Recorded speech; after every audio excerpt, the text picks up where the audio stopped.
I don't even know where to start. I'm just excited. What I know about the Hellbender 100 could feel like a thimble. I know so little. I looked it up. I reached out to my friend Troy Meadows, host of the Midpacker Pod. He lives on the East Coast. I'm like, man, I know I've got this West Coast bias. I know that Troy maybe is subject to it as well, having been on the West Coast so long. But I got to get out of the West Coast. I love learning about ultras in other countries, but man, I got to do justice to my homeland, to my home country, and get more on the East Coast, get more in the South, the Midwest. And so I was like, hey man, you got any intel for me on the East Coast? And I was like, well, what if we did Grindstone? I know you did that one. And he's like, no, we got to do Hellbender. You're gonna love it. And I thought, I've heard it, and I love the name of it so much.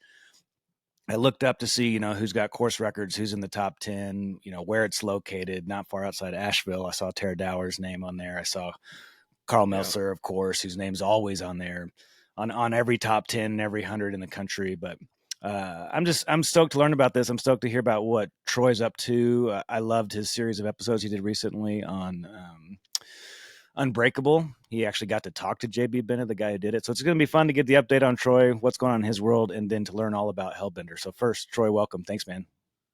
Josh, thanks for having me back on. So yeah, excited to talk about running in the WNC, man, Western North Carolina. I'm very. You mentioned the West Coast bias. Like I cut my teeth running ultras for 7-8 years in California, and so. Yeah.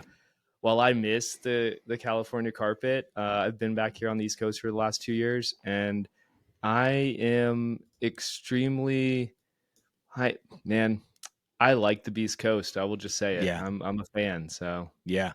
Okay. How about this? Give me just like you're the perfect person to ask this to. Give me the summary. Give me the elevator version of what West Coast ultra running is. And then give me the elevator version of what East Coast ultra running is, or maybe even just like, hey, what are the high level differences? Like what makes you say I love the East Coast more than the West Coast? You know what I mean? Yeah. Okay. So I was running in Sonoma County, right? And I like Sonoma County is the land of milk and honey. It's like it's perfect. Even in the summer, it's not that hot. Like it's dry. It's relatively dry. It's right. Most of the counties on the coast. So like, while even when you're inland, like you just get that Pacific breeze coming in.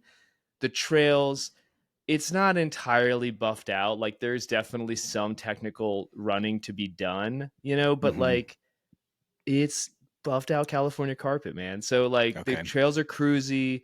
Even when you're smashing gain, it's like very runnable, And so it's like, even when you're getting a lot of gain and there's a decent amount of relief because there is a lot of ridges to run up and down. Most of the time it's relatively runnable. Obviously there's still a lot of hiking. There's still a lot of sad walking, depending on how well you're doing. And then I also I ran canyons. I ran like Sonoma. I ran Way Too Cool. I ran Miwok. These races, they're classics. Like all those races I mentioned, and they're amazing races to run. The community over there is amazing. So like all those things check the boxes over here too. And that's what I found on the East Coast is like, there's a lot of heritage, there's a lot of old school races that fly far under the radar now because everyone puts their attention on California. But like the Beast Coast, you just got to be ready to run in roots and rocks, man. And the humidity is through the roof. So you have to the elements, it's just a different type of running. Like it's a slower running because of the humidity, because of the rocks, because of the roots.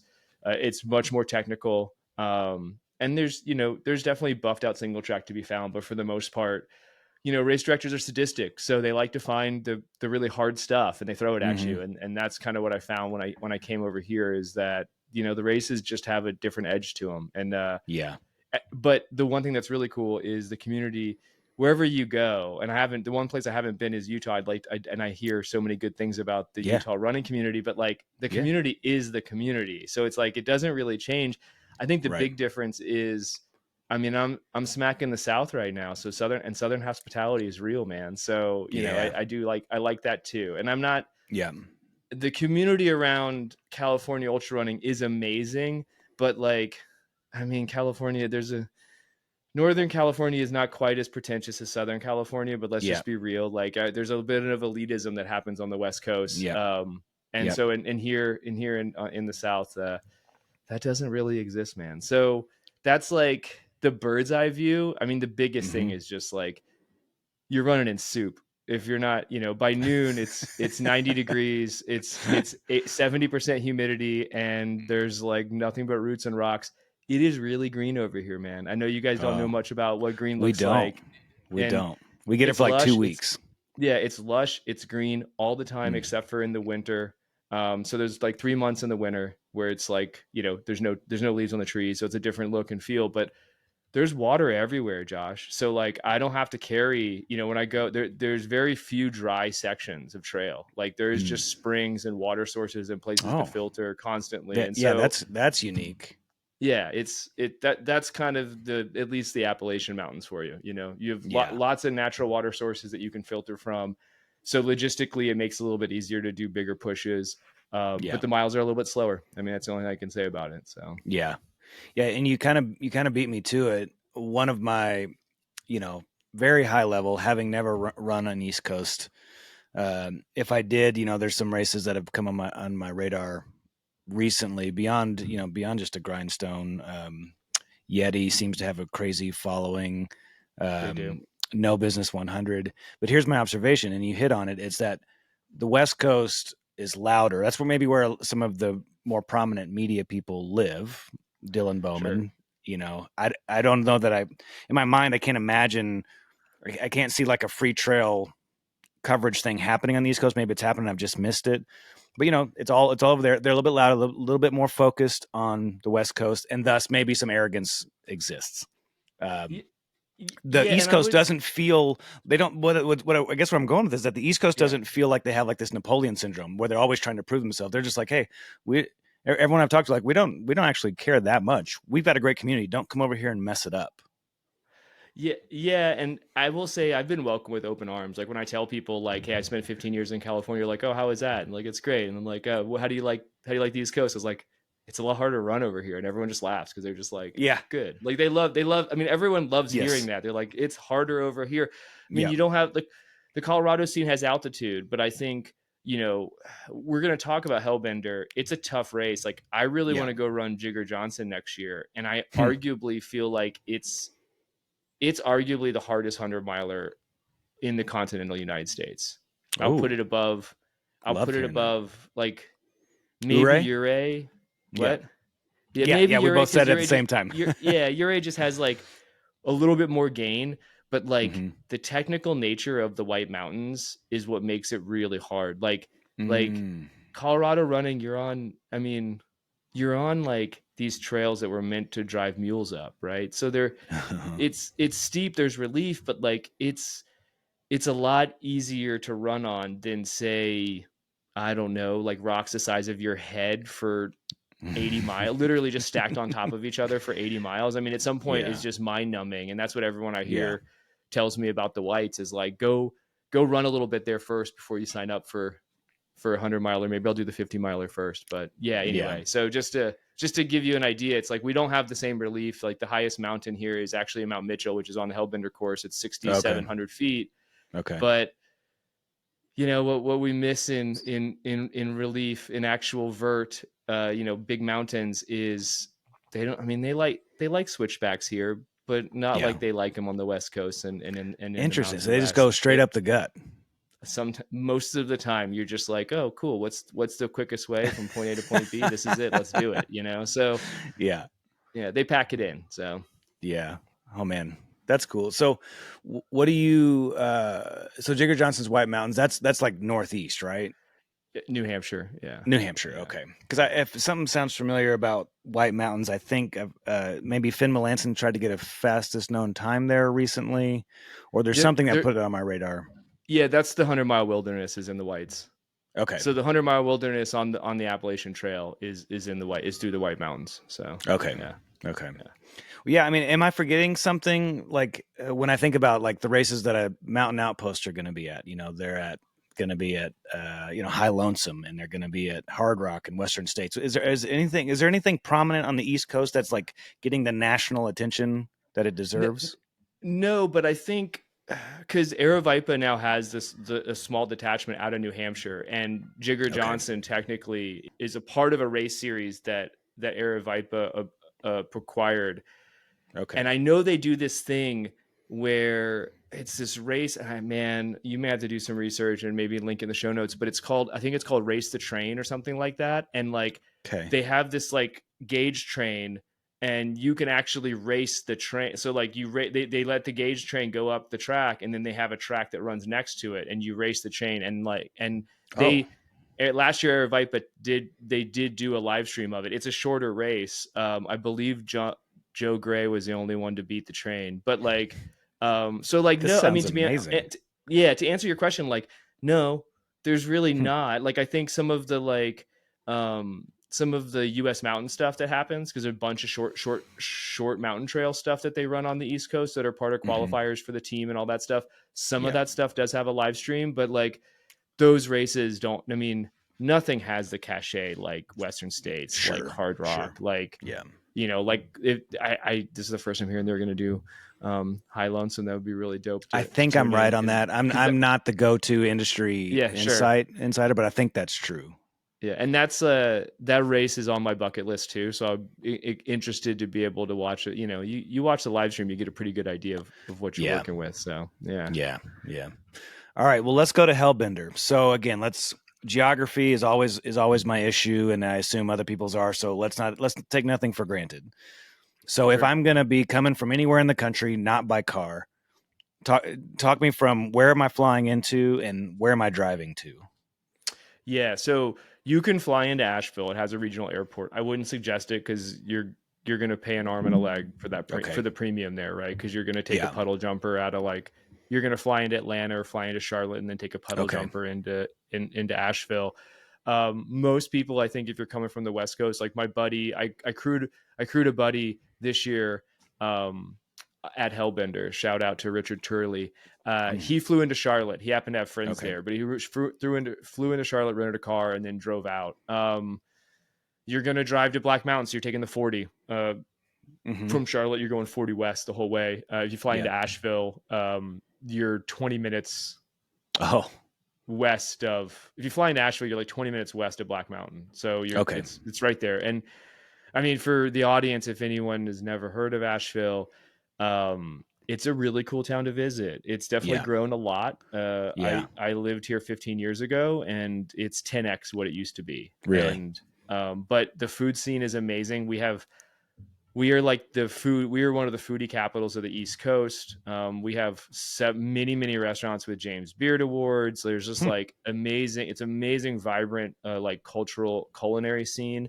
Is it a barbecue capital of sorts? You can get Carolina barbecue here for sure. I think that's a little more central, but it exists. It's definitely there. You can come here and get amazing barbecue. It also has more breweries than churches, and that's saying a lot because we're thumped right in the middle of the Bible Belt. That is crazy. Sierra Nevada has its headquarters. I remember here. reading about that. There is, New Belgium has has a major brewery here, right in the River Arts District in Asheville, and these are just kind of the bigger players. And then as far as the micro brew scene here, like, man, the I'll just say the IPA scene here in Asheville is second to none. And so if you want to have a nice vacation with the family and have a great place to go out and get dinners and like enjoy the mountains, drive across the Blue Ridge. And that's the other thing too, is the Blue Ridge runs right outside of Asheville. The Blue Ridge basically runs right outside of Black Mountain, right outside of Old Fort. That's where Old Fort, Black Mountain is kind of where the Hellbender course is situated. Okay.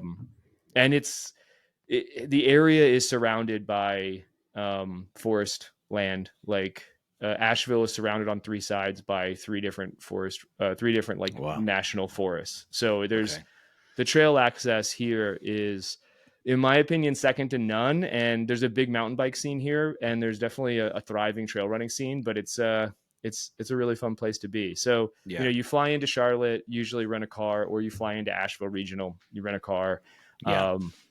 Most people, like when I ran the race, I had a bunch of friends come out from California. They rented like an Airbnb outside of Black Mountain. And so that's kind of where we all stayed. If you want, I got a chance to do this year because my friend was crewing there. The race starts at Camp Greer campground, and they have pretty decent facilities. Like we stayed in a bunkhouse together. Hmm. and you can stay on site. And it was actually pretty nice because, you're spent when you run 100, it hurts. And at the end of the day, Yeah. the fact that you just get to crawl over to the bunkhouse Right and over there. yeah, and just pass out is kind of nice. But yeah, so you're coming into the Appalachian Mountains in North Carolina, Gosh. like Yeah. It right sounds off the Blue Ridge dreamy. Parkway. So, how many people are at the starting line? Like, yeah. So, for make sure we all know this, you have ran this. What year did you run it? And let's talk starting line. How many people were there? Yeah, I ran it in 2023. It's a 4:30 start, Okay. and I would say there was like 100 to 120 people that started the race Mm. the year that I ran it. For the audience, it is now this year. They honored last year. This year, it was a Hard Rock qualifier. It was announced. So the year I ran it, they honored it as a Hard Rock qualifier. It was officially announced like a month or two before the race, a month before the race, the Mm. 2024 race. So I'm expecting the 2025 race to have a lot more people. And I think the permit Mm. can hold about 350 people. Okay. Um, Hellbender does this really cool thing with the entrance, though. They segment it out into 300 into three buckets of 300, and so you have 100 male, 100 female, and then you have 100 non-binary spots, and they open that Hmm. up for first come first serve. I believe it's in December, and then they wait like 2 months, and Oh, they this is stack a smart. wait list. They wait 2 months, and then they open basically the rest of the spots that don't get filled in these different buckets to the wait list. So I think it's an interesting way to do it, and an interesting way to not exclude anybody but create inclusion.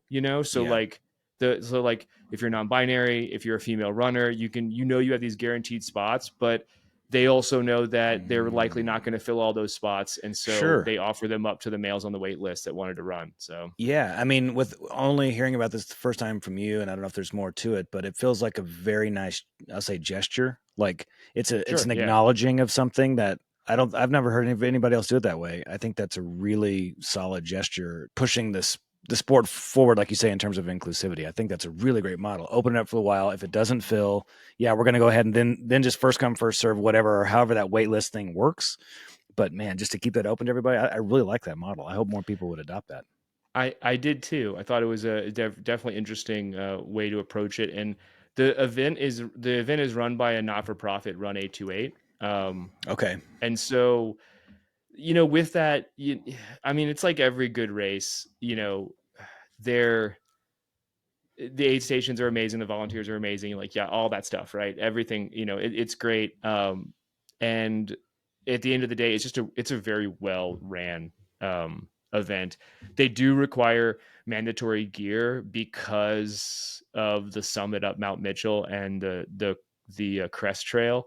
Mm-hmm. um every time I've been up to Mount Mitchell, except for recently, my wife and I went up there on the 4th of July, and it was beautiful bluebird conditions. And it was kind of great too, the first time I took my son up there. But every Yeah. other time, the other 3 times I've been up there for runs, either crewing, running this race, or doing a training run, it was either gale force winds and raining, hailing, and like 40 degrees.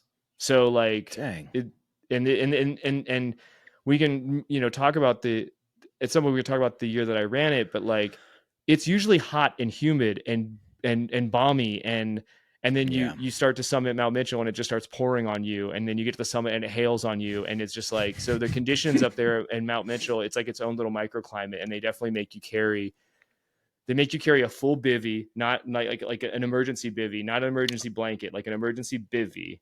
And then you Whoa. have to have an insulative layer, an extra headlamp, and extra batteries for both your extra headlamp and your normal headlamp. And then they make you carry a hat and gloves. So I mean, that's pretty darn close to the full European kit. it's pretty close. I think they make you carry. You have to carry a cell phone too, but that's base. I mean, it's who isn't Yeah. really carrying a cell phone, I guess, Right. Yeah. this day and age. But Yeah. yeah, it's pretty close to like the mandatory UTMB kit. They don't have. Yeah. They have. You have to carry a certain amount of water capacity, but they don't have you don't have to carry like extra They don't make you. They don't force you to Yeah. carry like extra calories that you can't eat or whatever. So Hmm. Hmm. yeah. Do Um, you know the race directors? I have met, I wish I could, Claire, and then Brandon is they just brought on a new race director who is Mm-hmm. part of, I can't remember the organization he's a part of, but he runs a bunch of races in the area too. He runs the Heartbreak 50K and 50 miler, a couple other races, and that race is a perfect tune-up. It's like 6 weeks before Hellbender, and you basically run 50 miles of the same, almost the same. It's a similar course, so you get a lot Yeah. of time on the course. But yeah, I have met the race directors, talk with them this year, especially because her fiance was running it, and they were running around this. He was running around the same time as my runner, so she was kind of at a lot of the aid stations I was at. So we got a chance to hang out and talk a lot. And I missed it during the pre-race meeting, but she made this joke, and she was like talking about her fiance, and she's like, because she has a story about her story. I'll be brief, but like her husband passed away, and this was years ago. And then a week Mm-hmm. later, she was going to crew and pace her sister at this race, and her sister's finished it several times. And she had such a cathartic moment, like where she was really able to let go of some of the grief and process a lot of it by giving back to the community and like being there for her sister and all this stuff. And so she kind of tells a story, and then she looks at her and she's like, and now my new fiance is running the race. And she kind of looks at everyone. There's like, 150 people at the pre-race. Well, probably more like 250 because the crew's there and pacers are there. And it's like, and she kind of says, honey, you need to finish this thing or the wedding's off, so she's got jokes too. So, Yeah. but yeah, so it's a 4:30 start, and then it just, the course just smacks you in the face from the very beginning. It front loads it front loads a lot of the vert. You run, gosh, there's 23,000 feet of climbing in this race, and by Wow. by mile 60, you've already ran 16 to 17,000 of that of that in the first. You run more than 2/3 of the vert. You run like 3/4. I'm doing public math on the pod here. You run That's like right. 75 to 80% of the vert in the first 100K. So wow, how does that compare to Grindstone, like in terms of just like total gain? It's got like 2,000 feet more. Really? I mean, gosh, these East Coast races are surprising me too. Us arrogant Rocky Mountain runners think that we've got all the vert. 23,000 is only one shy of Wasatch, and it's what I'm going to try to do math now too. 7,000 more than Western States. Yeah, well, Western 6,000. Western States has. I thought 17 up, 23 down. Yeah. You're right. You're totally right. Yeah. I mean, these races in particular. So like, there's 3 races on the East Coast. There's Grindstone, there's Hellbender, and then there's Cruel Jewel. And each Cruel Jewel has like 30K worth of climbing. But you mentioned Carl, and Carl's on the record of saying that Hellbender is the hardest of the 3, and it has to do with the climbs. Yeah, Hellbender has basically 6. Call it 6 4,000-foot climbs. It's just sick. It's like, it's a little less than that. It's like 6 climbs with like 3,500 feet. It's like 6 climbs. There's a couple other places where you get vert, but there's basically like 6 big climbs, and that's where the vast majority of the vert comes in. So it's one of the few courses that have these, like, honestly, like hard rock style climb, like West Coast, Mountain West style racing, or course where like you have these long climbs and these long descents, and long climb followed by a long descent, and then there's nothing flat in this whole course. So yeah. Man, well, gosh, this is great. This is why I'm doing these podcasts, to learn. But I'm actually, my arrogance, my ego is taking a hit here. That my West Coast really isn't that much harder. In fact, maybe it sounds like it's a safer, easier place to be. Well, you don't have the altitude. I think both Wasatch and then anything you run in Colorado, you have to deal with the altitude. I think the humidity. The humidity isn't like the humidity is not like the heat and humidity is not like a complete icer there, but like for me, in particularly my race in 2023, I got to mile 25. Then you go up this ridiculous climb. They call it, I think it's called Snook's Nose or Snoop's Nose, and like it's the steepest grade on the whole course.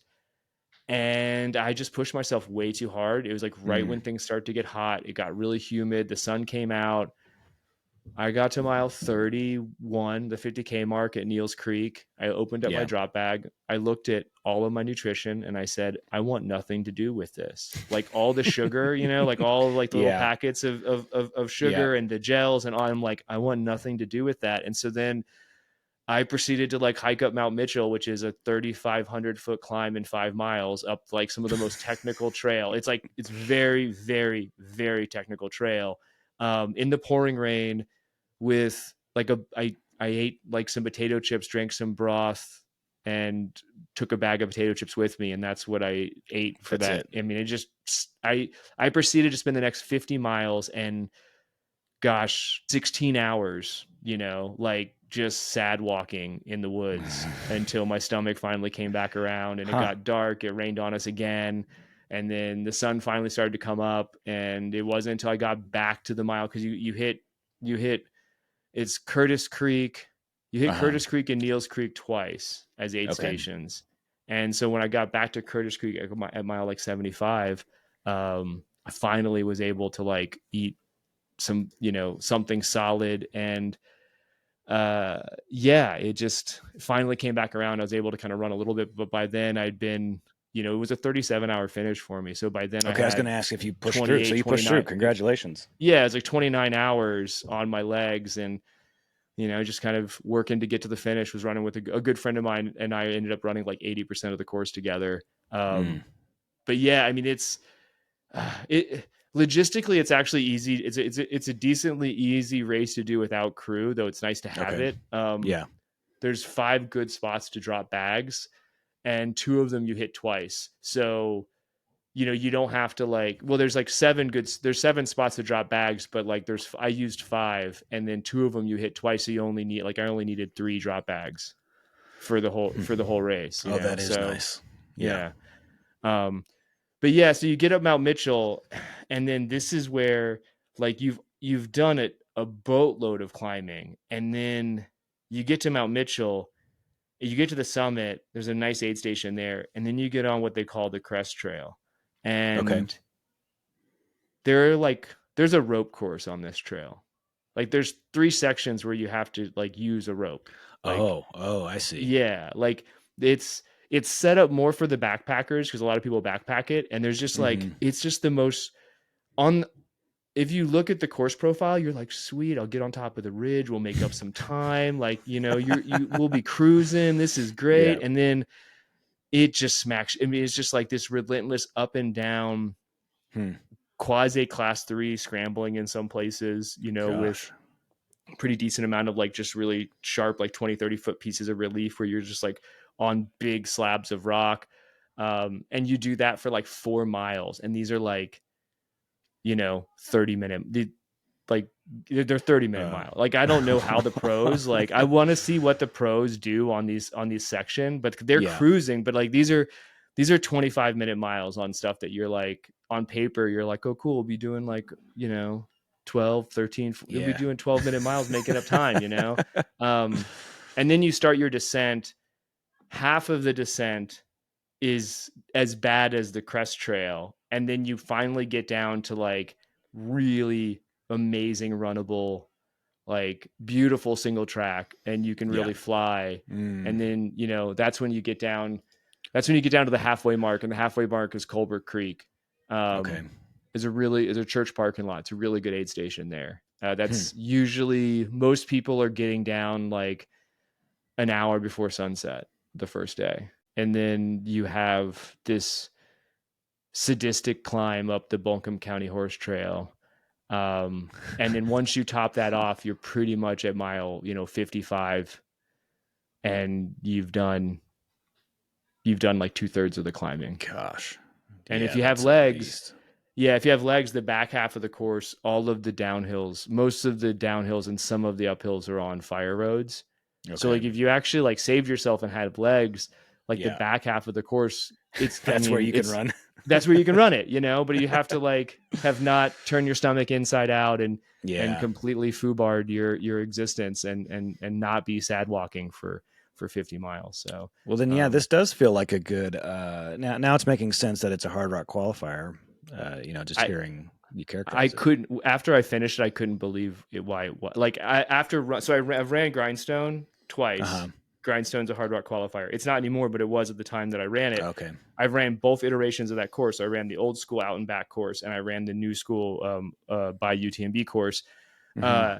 And after running Hellbender, I was like, I just don't understand why Grindstone is a hard rock qualifier and this race isn't. I don't, not to like take shine away from Grindstone.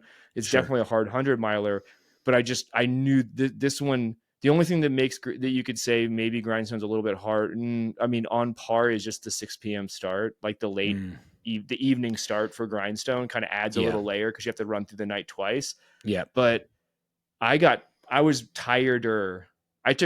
When I ran Hellbender, I took a dirt nap for the first time ever. Like I laid down for 10 minutes to reset right at dawn because I was just like so tired. Like, so anyway, yeah. And then, let me think. I did a training run on this course and I started in the Mount Mitchell parking lot and I went up down to the Mount Mitchell parking lot, down to Colbert Creek, back up the Buncombe Horse Trail. And then you kind of come up and you're on the other side. You're like looking up at the crest trail on the other side. You kind of skirt past it and then start your loop kind of back down. And the route is this weird double bow tie kind of loop. You basically do like 3 loops up in the mountains and then come back down the way you came in. And on what's called the Heartbreak Ridge. But I did as a training run. But I did the descent and when I did I hooked back up onto the Mount Mitchell Trail and did that descent. It's like 6 miles to get down to the bottom, but I had 20 miles and 9,000 feet of gain before I jumped back on the Mitchell Trail, which is off course because you don't go back down Mitchell, you go back down a different way. And so just to give you an idea of like, and that's mile 30, you hit mile 30 and then from mile 30 to mile 55, you're going to put in 9K worth of gain on the course on like super Beast Coast technical stuff. So, yeah. I mean, I get it. Like the amount of people that are like, have I would say there's an illness that leads us to run 100 miles. And then there is a sub illness that is vertical gain within the 100 miles. Who is this race for? Like, as you think about, you're talking to somebody who's contemplating 100 miler, maybe they've done others. Like, what's the sell for Hellbender for you? Like, how do you sell it? I mean, the belt buckle is freaking sweet. I should have worn it. And for the audience, if you don't know what a Hellbender actually is, I should have done this in the very beginning. So a Hellbender it's a giant salamander, and North Carolina has the largest population of them in their range, and it's they're borderline threatened species. So they need really clean, really clear water to survive, and so obviously you can just everyone can do the math here. We're living in a world where that is few and far that is becoming fewer and far between, but that's what's really nice about the Appalachian Mountains is there's lots of rain, lots of springs, lots of still clean water and clean habitat for them. But it's a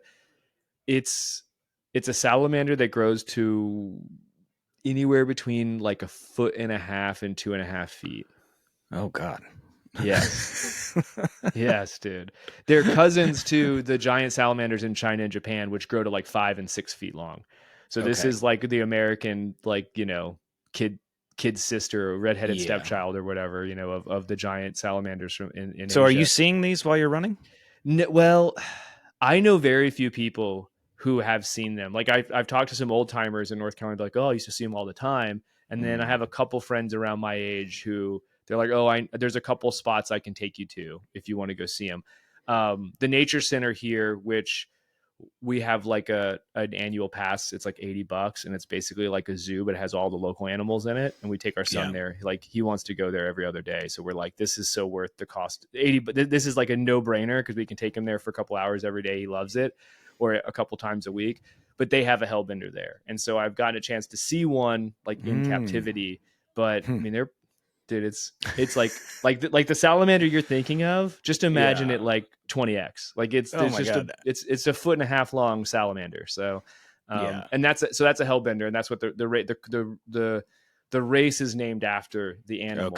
So the I belt just thought buckle it was an is awesome name for a hard it, race. it is an awesome name. And like, I didn't know it until I saw the belt buckle, and I'm like, what's that? Cause like you can, if you go on the website, you'll see the belt buckle, and I'm like, Yeah. what's up with the big salamander on the belt buckle? And then I did some research, and I'm like, oh, okay, this is freaking okay, that's a Yeah. Hellbender. Got it. I think Hellbender is a tougher, cooler name than Hard Rock. Hard Rock's good.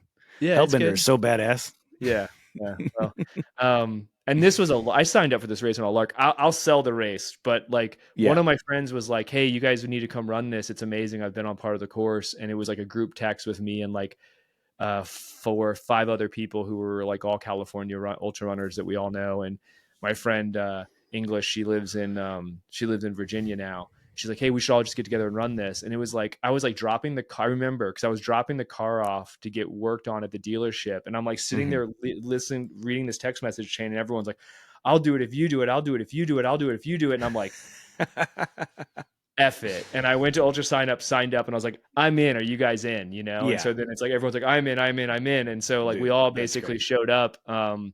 And like, how do I sell this? I mean, it's definitely, it could be your first 100 if you wanted it to be. The cutoff, it's a 40-hour cutoff. So like, you have time to finish this race. And that's what I knew that when I hit my low patch. I was like, hey, listen, like, I can just suffer through, and I know I'm going to finish, because like I knew at the even after 50K moving as slow as I was moving, I was like, I have the time to make this thing happen. I finished it with like 2.5 hours to spare from the final cutoff.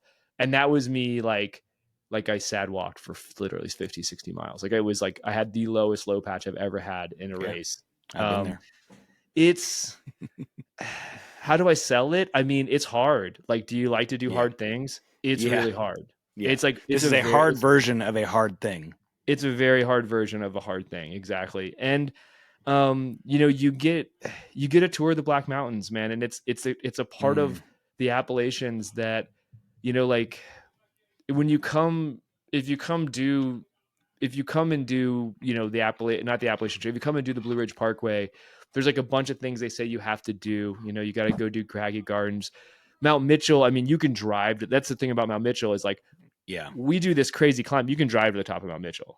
The parkway goes right off the edge. Like, the parkway runs right across the top of the ridge, and you just kind of drive up into the park, and it's right there. So, but it's like, man, you get to run through like crazy forest, cross a couple creeks, up and down some serious mountains. You cross the parkway like 3 times, kind of go up and down over the ridge, basically 3 times.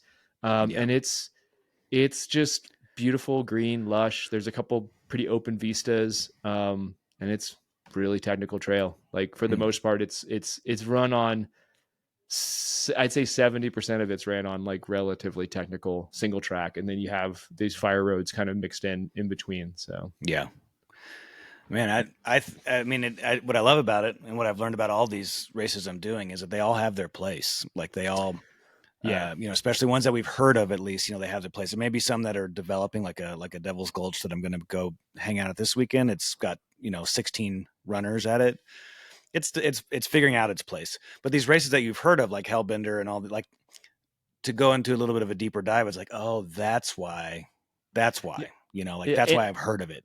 Yeah, and now it's a Hard Rock qualifier on the East Coast. So that's another sell for the East Coast. But like, when I ran it, it was just a really hard 100-miler put on by a not-for-profit that was low, that was 20 minutes from me. And I'm like, I'm going to go run this, because everyone that has salt, that's an ultra runner in the WNC, has ran Hellbender. It's been going on. This race has been going on for like 6 or 7 years now. So it's like, it's been around. And I was like, I got turned on. I didn't even know it existed. A friend of mine just turned me on to it, said, hey, check out this race. And I'm like, okay, I guess I got to run this thing. I will say, like, I ran this race and I ran Grindstone in the same year. I swore off hundreds for a year. Like, I didn't run 100 in 2024 because I was like, that was hard. It took a lot of time. The training took a lot of time. My son's 2 now, but he was like 1.5 then, 1.5 then. I'm just like, I have to like put some time back for the family.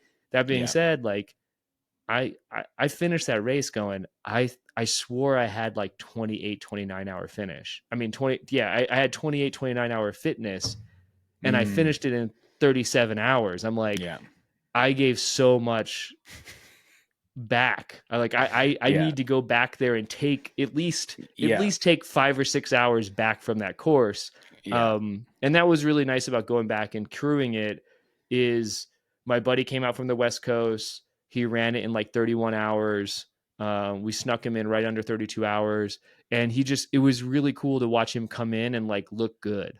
Like he came into every aid station, and I was like expert aid station, like expert crew chief for him, cleaning his feet, like giving him all the things, having everything all set up for him. And he just came in like good. And I was like, hey, what do you need? I need this. Boom, boom, boom. You know, we got him in, got him out. And I was like, okay, cool. That's what it looks like. Oh, that's what it looks like. This is what it looks like to feel good and run decent on this course. Yeah. Cool.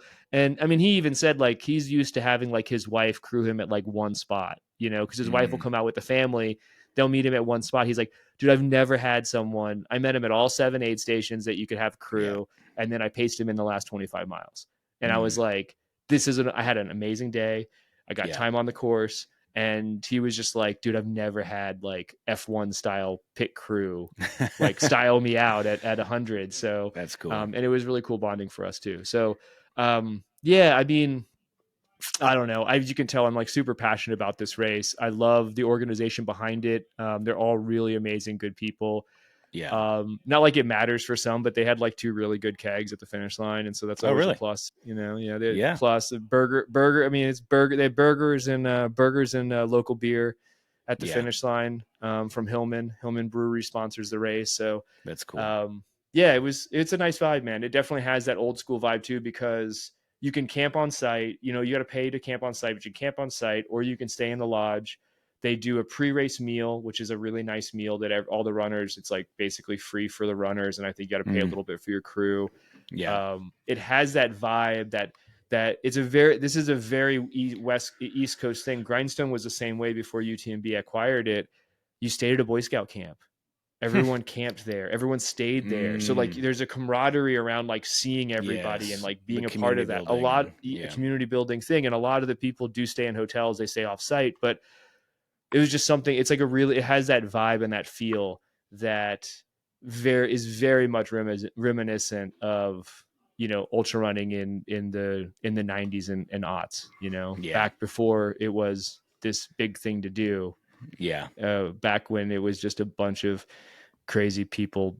It's still a bunch of crazy people with day jobs. The woods, but exactly. Yeah. You know, everyone had day jobs, you know? So, but yeah, and like and the vibe is great at the finish line. Like the race directors, they're handing out the belt buckles to every single finisher. They celebrate every finisher is celebrated the same as, you know, whether you're first or you're last, you know, you're celebrated for it. Yeah. But I will say, if you want to work through problems, this is a good race. Like if you want to like hone that problem solving skill set for you as an ultra runner, this is a really good race to jump in, because you're gonna have to work through some stuff. But like I said, you have a 40-hour cutoff to manage. Yeah, so like that's nice. You're not you have a low patch and it doesn't kill your race. Like even if you're kind of a back of the packer and you're not necessarily, if you're chasing cutoffs, you're chasing cutoffs. But like if you're a mid to back of the packer, you can have like, dude, I had a 50-mile low patch and I was still able to come in under cutoff. So, you know, that's a good point, because I think about Western states in a 30-hour cutoff. That is just you're on the edge. You're on the edge the whole time. It doesn't matter. Like it's like everyone wants the 24-hour buckle, right? So you're kind of trying to get that. I mean, if you think you have it within you, like I'm the kind of idiot that when I get into Western states, I'm going to be training for 24-hour fitness. But like, absolutely, if you blow that, you're right on the edge, man. Like if you completely blow yourself up at the wrong place on that course, like it could be a DNF from not making the cutoffs, because you're just on the edge of what's possible for the distance, as far as like running under 24 hours, getting the silver buckle. Like if you blow yourself up and you can't recover within a couple hours, it's not going to be pretty. So well, hey, before we sign off, what's going on with Midpacker Podcast? What's happening in your world there? It seems like there's some Had some cool episodes lately talking about Unbreakable, like I mentioned at the beginning, but it seems like you've got a lot of momentum. I'm seeing you pop up all over the place. How's it going? What's the latest? It's good, man. Like I've got a new job, so I'm trying to balance all the things. Like Yeah. I've like I have a small coaching business now too. It's not a Oh, lot. I have really? like a small number of athletes because it's all I can manage. So it's like Yeah. I'm trying to do like that and be a dad. So all of that. But like, man, I've been having a blast with the Midpacker Pod. The revisiting Unbreakable series that we did, my good buddy MVD, who I've had on the pod to do this, we do this other series. It's like we do it like 8 times a year, but it's called Trailing Indicators. Yep. And he represents the back of the pack. I represent the middle of the pack. And then our friend Corinne Chalvoy represents the front of the pack. And we just unpack different questions and things around ultra running. So it's like getting that Yeah. perspective from the front, middle, and back. Well, he had this idea. He's like, let's do like I can't remember the rewatchables. Let's do the rewatchables version or whatever it is of Unbreakable. And I'm like, I am down. And it was Yeah. what was amazing, Josh, is like I do all the things on the podcast. So like I'm doing guest outreach, I edit the thing, I produce Yeah. it, I host it, and then MVD shows up. He does all the guests. He lined up JB. He lined up Nice. Hal Kerner. Debo was pretty easy because like Yeah. anyway, it's like the free trail connection. So Yeah. but like yeah, man, like it was really awesome. And then he pretty much took the reins. I got to sit back and just like do color. I got to like add a little bit of like my experience and then ask a couple questions. But he pretty much led the outline, wrote the outline. I'm like, oh man, this is what it's like to have a producer for your To have a podcast. This team. is kind Yeah. of nice, man. I like this. But Yeah. yeah, no, I mean MVD Matt Van Delsum, he like knocked it out of the park. I for the audience, like if you love the movie Unbreakable, you have to check out these 3 episodes because JB is the creator. So the first episode is about like the guy that produced it and what it was like for him, where he came from, where he cut his teeth, where the idea of Unbreakable came from. A lot of like, I learned things about the production of that movie that I had no idea watching when you watch it. And then Hal Kerner comes in as like one of the stars of the show. He's like Oh, yeah. the returning Western States champion. He ran Yep. it. He's in the movie. He's a star of the movie. So we get Yeah. his Yeah. I perspective, love and that guy. he is amazing, dude. Like Hal Yes. is the man. Like he Yep. was so gracious with his time, and he's also just like such a wealth of knowledge and just like so laid back and like just has that vibe that you see in Unbreakable, that like very that over the top persona that you feel like is just it's real. That's him, man. He is just Yeah. like that dude. And then Yeah. we had Dylan come on and represent that future generation that was really touched by the movie, whose careers were highly impacted by the growth in the sport that was created by the launch of the movie. And then that was us like almost Monday quarterbacking or whatever you call Yeah. it. Like we unpacked Killian's race. Debo is like an encyclopedic knowledge of information. And so we were just like, we were just like, the 3 of us were just like going back and forth. It almost felt like just 3 good friends chucking it up about one of their favorite movies in the whole wide world. So Dude, that's that awesome. was a really fun thing to do. And I remember last year during Western States, and I'll stop talking here in a minute, Josh. But I remember last year during Western States, like was like, I need to do something that's relative because there's so much content coming out around Western States. Like no one is going to care about the whatever guest that I bring on unless it has something, unless it can add value to the hype that goes on the weeks leading up to that. And so when MVD brought that to the table, I was like, oh my gosh, like like, how did I not think this is an amazing idea? Right. So, and it's also very evergreen too. So it's like, if you love the movie and you've watched the movie, you'll appreciate checking out the episodes, but it was nice to have something like in the can 3 weeks leading up to the event that I could just drop out. Yeah. Yeah, man. So that was great. Yeah. Well, I'm thankful that you took time to be with me today to talk about Hellbender. I love talking about these races. And so then remind me, your next race is... My next race is not on the calendar right now. So I ran Promised Land this year, which is a Dave Horton race up in Virginia. Oh, really? Everyone needs to go run that race. That race is amazing. I dropped a pod about that too.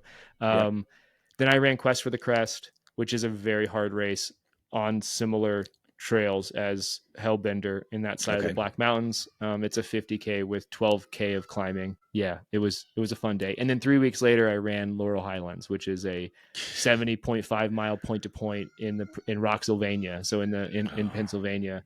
And that's a cool race because that's a dedicated long trail in Pennsylvania. Like they course marked, you have to run through like a ski resort during the summer. It's in the middle of summer. You run through a ski resort. So they kind of course mark that.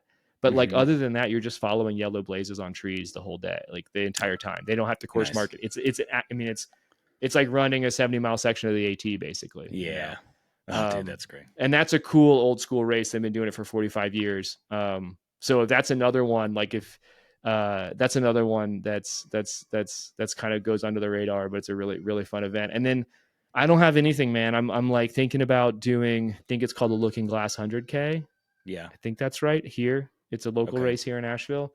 Nice. But yeah, I'm just enjoying being back in the mountains, man, running up on the parkway, running in the mountains out here, getting my mountain legs back, just enjoying running for running right now and not having any major goals on the calendar. I got my Western States qualifier with Laurel Highlands, and I'm going to use Hellbender as my hard rock qualifier. So nice.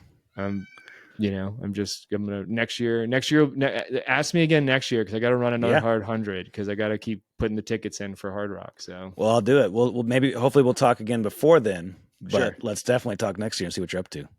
Yeah, man. All right, dude. Well, thanks for joining me. Let's do it again. Yeah, man. Appreciate you. See you. Ciao.